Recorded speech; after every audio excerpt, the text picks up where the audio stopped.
Jadi mungkin dampak transportnya bisa kecil karena sebagian besar pengguna di sini dia menggunakan kendaraan transit, mass rapid transit, ya, kendaraan massal. Ya, dan kami pernah ada, sebenarnya belum sampai kepada pengerjaan atau yang mengusulkan menjadi suatu sirkuit. Cuman pada saat itu pernah ada mengusulkan, ini kan Malioboro ya, di Stasiun Tugu, ini ada bekas hotel. Nah, rencana hotel ini mau ditingkatkan menjadi 500 tempat tidur. Ya. Katanya kecil sekarang ini dan menjadi heritage gitu ya, budaya. Kita sampaikan kepada teman-teman kalau mau seperti ini boleh, karena ini sering kali macet dari sini ya, karena ini dari arah Tugu macet, orang juga ke stasiun. Ini juga antrian dari Malioboro sampai di sini ini Kopi Jos ya. Ini dari 500 bed. Memang bangun hotel itu tidak sebesar kegiatan mall. Kita sampaikan, saya langsung ekstrem saja. Boleh kalau saya, tapi ini zero parking. Jadi nanti mereka orang datang dia pakai kereta api ya, atau kalau dari bandara yang di bandara itu dia pakai kereta api Pramek atau KRL ya nantinya ya, dengan jalan kali saja. Oh, ini menjadi satu yang menarik ya, karena kan dekat dengan pusat kota, dengan kawasan Malioboro yang jadi ikon. Saya yakin zero parking pun juga dia pasti ada dicari orang ya. Contohnya ada di tengah-tengah Malioboro ada hotel ya yang bercampur dengan mall, tapi mereka tidak berani yang itu, anggapnya nanti nggak ada yang masuk. Padahal ini kan ke stasiun jalan kaki aja paling sekitar 200-300 meter. Jadi bisa kita munculkan bahwa kita sebesar apapun, kalau tidak ada bangkitan tarikan lalu lintas kendaraan, itu tidak ada masalah. Makanya beberapa kawasan-kawasan besar di Jakarta itu dia menganggap bahwa kayak fasilitas publik itu bisa menjadi bagian dari promosinya mereka. Iya. Di Bekasi itu dia menyampaikan dekat dengan akses Transjogja, dekat dengan LRT yang sedang dibangun di kawasan pinggir tol itu, bukan akses tol. Jadi dia menjual propertinya itu merupakan masalah publik, iya. Karena memang itu punya nilai jual. Jadi orang di sana itu tidak ada tergerak untuk investasi. Nah, ini perlu ke depan juga kita sampaikan, kalau ada angkutan publik kalau bisa kita kembangkan, kenapa tidak? Meskipun ini agak sulit untuk mengarah ke sana, ya.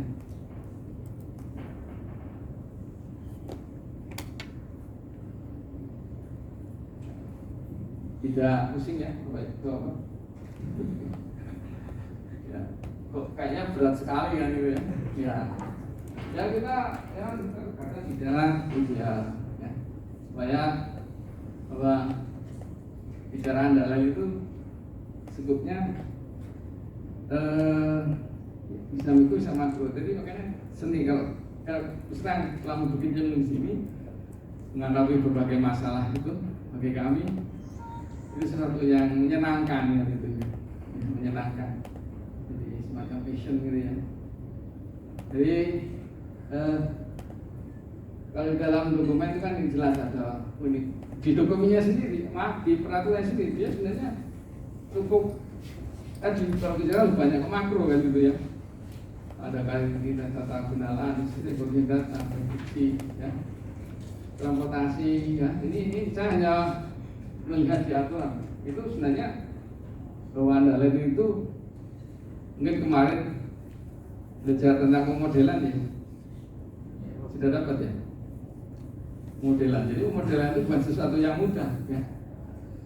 Saya dulu sekolah transport itu, bayangan saya tadi saya nggak mau sekolah perhubungan gitu tuh, karena dipaksa orang tua. Bayangan saya kerja di perhubungan itu urusannya yang mohon maaf hanya jembatan timbang sama kir-kiran ya. Biasa menjaju. Bagi saya tuh, saya ingin sekolah yang sifatnya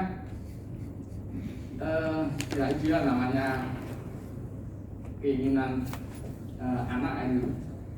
Ingin saya tahunya hubungan itu kir dan jembatan timbang.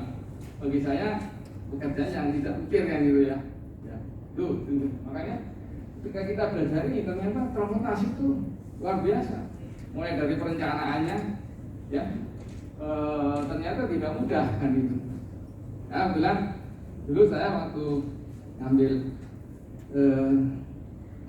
ya kalau saya kan dari D3 dulu ngambil kertas kerja itu kan dari perencanaan itu, lebih banyak pemodelan.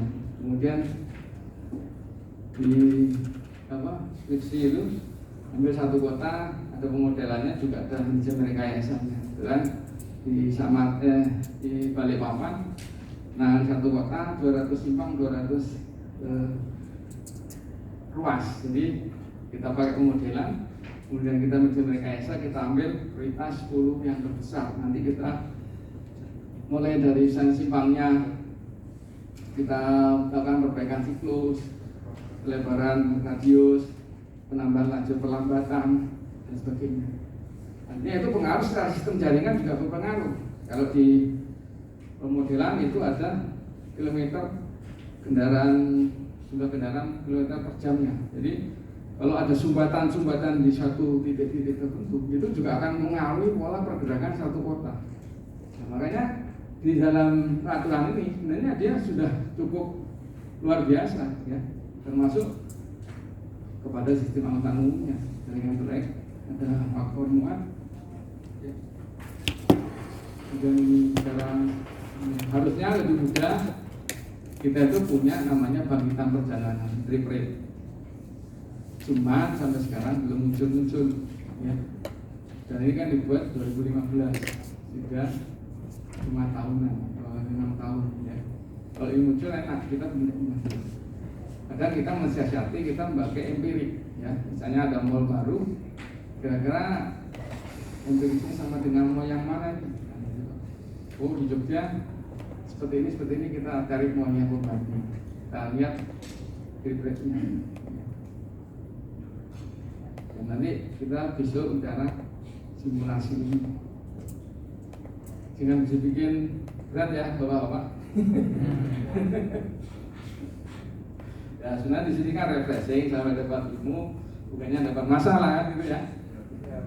Jadi nanti jangan dibuat pusing, mungkin ada tugas dan sebagainya. Tapi kita enjoy saja. Tapi ini satu yang baru bagi bapak yang mungkin tidak belum pernah berkecimpung, bagi yang sudah ingin menambah pengalaman saja kan. Nah, jadi termasuk ada penyeberangan jalan, tempat angkutan umum ya, bongkar muat barang, ya kan ada loading juga ketika ada kawasan ekonomi di situ ya.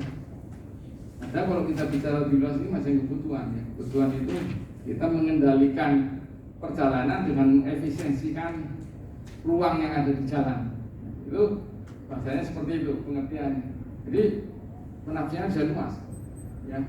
Ada namanya, kalau kita kendalikan ada namanya road pricing, nanti ada pengendalian dengan berbayar, ada dengan gelombang 21, gelombang arus lalu lintas, macam-macam ya. Nanti kita belajar bersama di sini. Yang jelas ini yang nanti akan mengikat tanggung jawab pemerintah dan pemerintah juga harusnya bertanggung jawab, tidak sekedar mengeluarkan izin ya, tapi tanggung jawabnya itu yang proporsional kan gitu. Meskipun dia tidak bisa dilakukan pada saat selesai pekerjaan, mungkin dia bisa lebih 2 tahun sampai 5 tahun ke depan, tapi menjadikan satu perencanaan untuk solusi menghadapi permasalahan dengan dampak lalu lintas. Ada RW ya, kalau jelas kalau orang tata ruangnya itu tidak mendukung ya, dia tidak bisa dilanjutkan. Nah, ini kan sebetulnya berat ya. Kondisi sosial ekonomi ya. Ya sebenarnya kalau kita jujur ya, secara teknis kita agak sulit untuk mencari. Padahal kan penyusun itu berarti dia harus bisa, kalau syaratnya kan di transportasi ya, anunya, yang entah sarjana sipil atau akuntansi. Tapi kalau harus ini dia harus menguasai. Apakah dia harus timur? Enggak. Karena dia di situ penyusun cuma satu yang bersertifikat. Nah, kalau dia nambah lagi tenaga sosial ekonomi, berarti dia harus melakukan kos lebih besar. Ya, dia harus kontraknya lebih besar kan itu. Pengembangnya nanti malah merasa ini jadi beban yang gitu.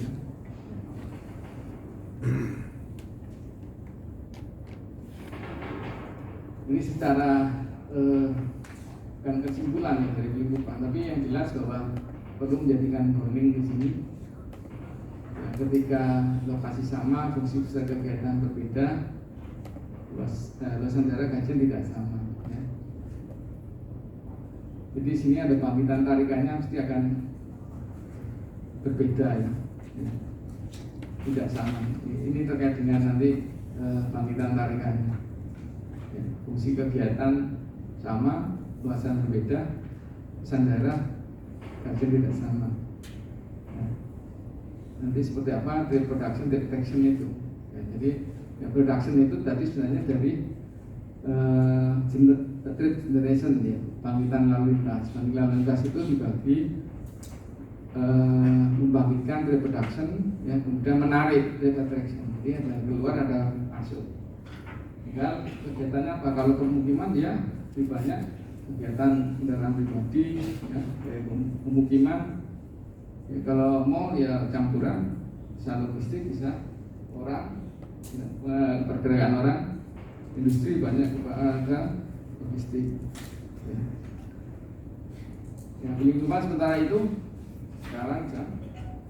Ada pertanyaan? Belum kita istirahat. Silakan. Depan itu. Dari mana Pak? Dari Aceh Pak. Aceh ya. Saya pernah sebulan setengah ke Aceh Pak, 2017. Itu diklat di Lang sana Pak Aceh. Di Aceh. Iya. Silakan Pak. Assalamualaikum warahmatullahi wabarakatuh. Waalaikumsalam. Yang ingin saya tanyakan masalah perhitungan 30% dari bangunan itu. Karena kita membuka suatu wilayah Iya. dengan beberapa gedung yang di dunia itu sama besarnya. Ini pedomannya tadi dari gedung yang mana yang kita ambil, karena gedung administrasi 100 dan ruangan staff. Nah itu ada itu. Iya. Kemudian gimana? Jadi sederhana saja, ini 30% dari awal misalnya. Kalau luasannya tadinya 100, kalau hotel misalnya 100 kamar jadi 130, itu dia harus wajib minimal kan gitu. Kalau luasan kantor itu 1000 jadi 1300, ya, itu dia wajib seperti itu. Jadi berapa luasan awal ya, atau kegiatan apa, kan ada yang kegiatan dengan ukuran kamar, ada ukuran kursi ya kalau ruang makan itu, kemudian ada ukuran luasan lantai kalau nggak salah, kalau mall dan sebagainya. Itu tinggal gitu aja Pak, gampangnya. Biasa kita kan kalau di IMB di luas wilayahnya, luas bidangnya Pak, meter tangga luasnya bukan bangunan itu. Iya. Nah, dihitung dari bangunan luasnya IMB itu atau dihitung dari kapasitas muatannya. Kalau kita pendekatannya kepada muatannya, jadi luasan 1000, tapi dia menjulang sampai 10 lantai, itu kan beda Pak. Sama. Ketika AMDAL itu juga sama, kita lihat luasan total. Ketika dia 1000 sebenarnya nggak wajib 5.000 lah ya, nggak wajib AMDAL. Tapi karena dia 10 lantai, tinggal 5.000 kali 10 itu sudah 50.000. Nah sama seperti itu. Jadi luasannya kecil, tapi intensitasnya besar. Apartemen apa itu nggak bisa Pak, kita hitung hanya luasan itu, gitu. Tapi dia karena menjulangnya tadi, karena ada luasan lantai yang kita. Jadi kumulatif dari kegiatan itu, termasuk tadi kalau hotel mau makan gampang ya. Tapi kalau luasan, kalau apalagi dia vertikal, kita lihat total muatan yang ada di sana. Itu. Ya. Silakan. Dari mana Pak? Saya Imam dari Dinas Perhubungan Kabupaten Sorong Pak. Sorong. Ya. Oh ya. Ini paling dekat ini. Sorong. Terkait dengan penerbitan izin AMDAL Pak. Kemarin kita bicara-bicara dengan teman-teman di balai bahwa lokasi yang menjadi tanggung jawab di jalan nasional tanggung jawab kementerian. Nah itu dari Andalali. Pak. Andalali. Nah untuk kos yang dikeluarkan untuk pengembang atau biayanya Pak, itu mereka menyampaikan bahwa per Andalali itu 4.800.000. Bayar ininya ya, PNBP-nya ya. PNBP-nya. Ya, bayar itu ya pajak. Nah, yang kita tanyakan ketika kita turun di daerah Pak, di kota kabupaten, apa yang menjadi acuan kita untuk menghitung nominal itu Pak? Ada nggak dasarnya Pak? Kalau kami kan memberikan rekomendasi teknis ya, artinya tidak pernah ada bayaran, tapi nanti ada surat persetujuan dari perizinan yang dikeluarkan oleh dinas perizinan yang satu atap itu ada. Ya terus terang saya tidak tahu dasar perhitungannya ya untuk menghitung, tapi yang jelas ada beban yang harus dibayar. Tapi kalau di Jogja ini kayaknya nggak mahal untuk yang provinsi ya, di provinsi karena itu kan jalan provinsi. Kalau jalan nasional saya memang tidak tahu. Tapi yang jelas ada itu dia punya mungkin dari pendekatannya kegiatan dari luasan kegiatan ya, satu bangunan maupun dari luas tanah. Yang saya tahu, saya nggak pernah menanyakan nominalnya, tapi pendekatan itu bisa menjadikan, karena kan perizinan itu sudah punya tata cara untuk menghitung ya, ada izin tambang, dia pendekatan apa, dia mungkin bisa cari referensi di kabupaten kota untuk terkait dengan izin IMB dan sebagainya. Yang jelas kalau secara aturan itu memang tidak diatur secara teknis ya, pendekatan untuk besaran biaya berapa yang harus dibayarkan untuk persetujuan Andalali ya. Itu yang kalau bisa mungkin nanti tanya teman-teman dari kementerian untuk dasar perhitungan ya. Yang jelas pendekatannya ya bukan pada jalan nasional ya, tapi besaran dari luasan dan sebagainya itu bisa angkanya ketemu sama ya, menurut saya ya. Kalau dasarnya itu adalah logis itu dasar perhitungannya. Nah, cuman kan selama ini kita belum punya turunan untuk menghitungkan berapa kewajiban yang harus dibayar oleh pengembang ketika dia sudah keluar izin untuk analis. Mungkin gitu saya mohon maaf dari nggak bisa berikan aturan-aturannya berapa kriterianya, karena selama ini yang nangani masalah perizinan itu besarannya itu kita nggak pernah dilibatkan untuk menghitung ketemu angka segitu yang dari perizinan. Jadi dia punya otoritas sendiri untuk katanya dengan mungkin disejajarkan dengan kayak mengurus izin IMB dan sebagainya itu. Itulah di tempat kita ada lagi ini belum jalan Pak. Sampai nanti kita balik, terus kita setiap atribusi yang pemerintah daerah kan di SK atau Perda. Tapi kita juga sebagai pengusul ini sebagai kontribusi PAD, kita ditanya ini dasar penghitungnya, ini tarifnya sekian, dasarnya apa gitu. Iya, yang Pak nanti mungkin bisa ditanyakan ketika ada materi yang dari pusat. Mungkin gitu ya. Ada lagi? Silakan. Mungkin Pak, mohon nama saya Bagas dari Kalimantan Utara. Ya. Mohon ini Pak sharing tentang pengalaman kita selama pandemi corona ini Pak, ini kan terkait perhubungan bagaimana dan tarikan perjalanan. Nah, otomatis selama pandemi ini kan PC rasio terus bagian tarikan perjalanan pada objek pembayaran itu pasti turun Pak. Masuk di Kalimantan Utara juga ada kegiatan restoran misalnya Pak. Ada kegiatan kita mau ambil sampel apa misalnya dari konsultan yang membuat sampel pembanding di restoran yang lainnya, otomatis turun Pak kondisinya. Nah itu bagaimana Pak analisisnya seperti apa? Apakah nanti setelah pandemi ada evaluasi lagi terus seperti apa? Kalau di Jogja gimana? Terima kasih. Iya, terima kasih. Jadi kalau kita bicara situasi untuk kondisi, katakanlah dia kan disimulasi itu sebenarnya maksudnya ya, di konstruksi dan di operasi, terutama di awal. Kalau prediksi kita bisa pendekatannya pakai kendaraan ke belakang ya, artinya itu kan ada pertumbuhan kendaraan. Terkait dengan itu, satu untuk kondisi lalu lintasnya kita sampaikan bahwa surveinya ya terus kondisi pandemi ini ya, karena kita kan tidak bisa kalau dibuka misalnya selesai hari ini itu ada kondisi ini, kita belum bisa memprediksi untuk ke depan. Biasanya untuk yang hal seperti itu selama ini yang kita lakukan adalah dia misalnya restoran, dia mau berapa meja misalnya, ya, berapa meja atau berapa kursi, dan nanti di situ kita konversi dia menjadi pergerakan.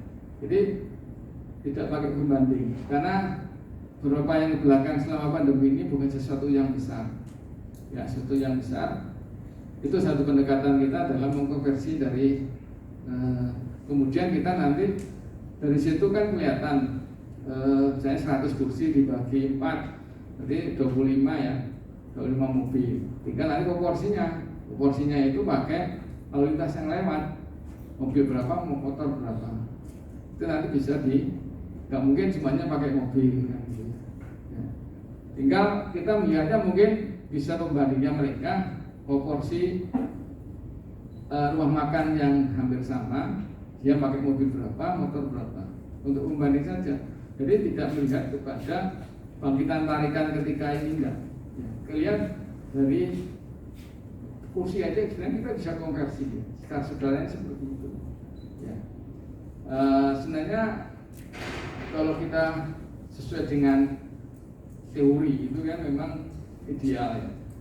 Ada bangkitan tarikan, ada faktor distribusi, ada segmen dan sebagainya. Kemudian ada udara speed, ya. Di situ ada perlu kita uji survei dan sebagainya. Itu yang ideal. Ya.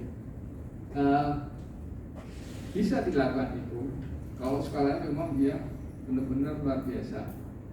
Ya, artinya sesuai. Tapi kalau yang sifatnya itu tidak begitu, ya memang makro, tapi kita bisa pakai pendekatan empiris, ya.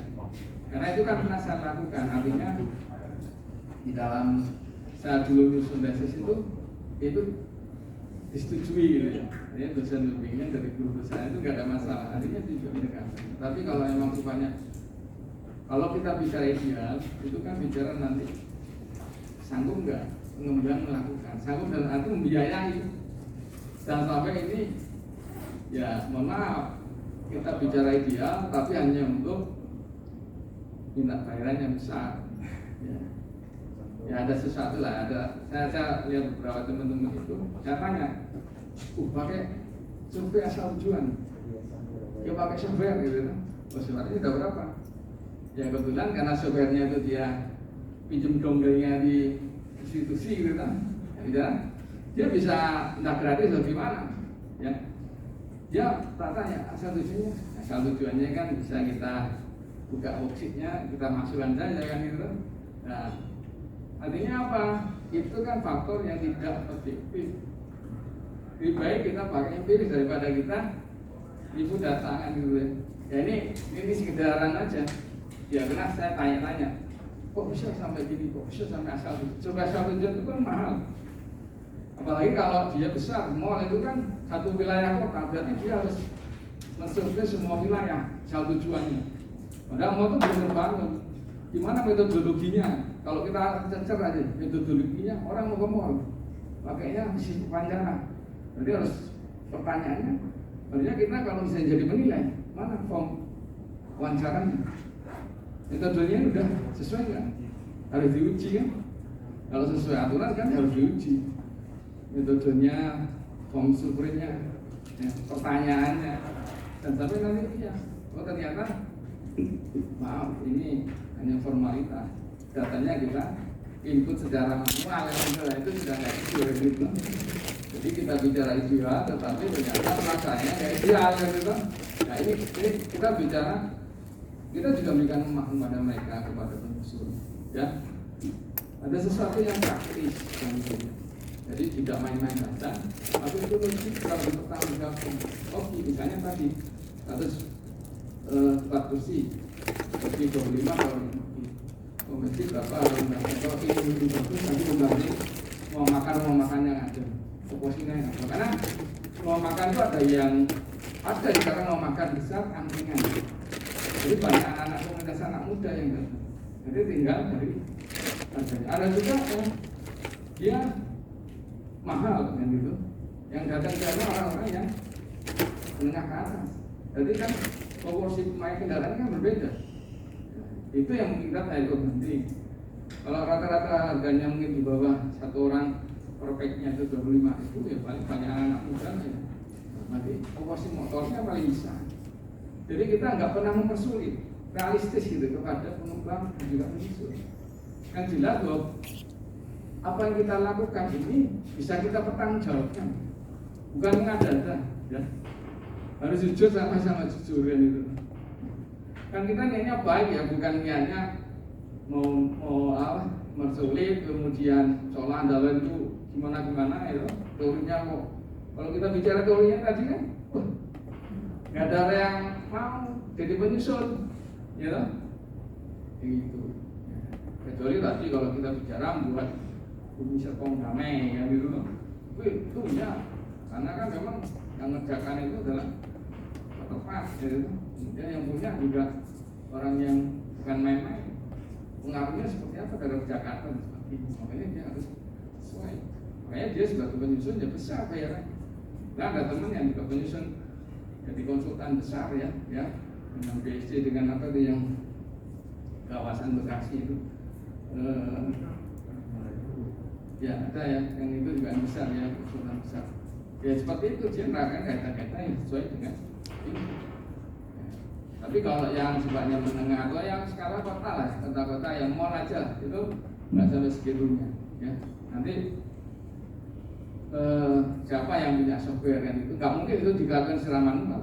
Ya kalau dia pengaruhnya itu dia harus main manipulasi atau kita buat semacam simulasinya itu harus dibantu oleh alat, nggak bisa dengan ya seperti itu. Ya. Jadi kita mungkin prediksinya nanti itu perlu pendekatan pertumbuhan kendaraan kan hampir tidak pengaruh karena COVID kan baru setahun belakang nih, ya loh. Saya kita beri 5 tahun berarti kita punya data 6 tahun ke belakang. Pertumbuhan mungkin pertumbuhan agak turun kan di tahun belakang aja ini. Orang beli kendaraan misalnya karena orang lebih banyak save untuk bertahan hidup ya daripada beli mobil misalnya. Itu kan juga mungkin itu ya. Ya nanti kita break ambil silakan yang merokok ya dan juga perlu istirahat juga. Ya yang penting itu ya. Jadi jangan dibuat susah ya. Tapi bagi kita adalah senang ya kita belajar yang sudah paling itu. Terima kasih. Assalamualaikum warahmatullahi wabarakatuh.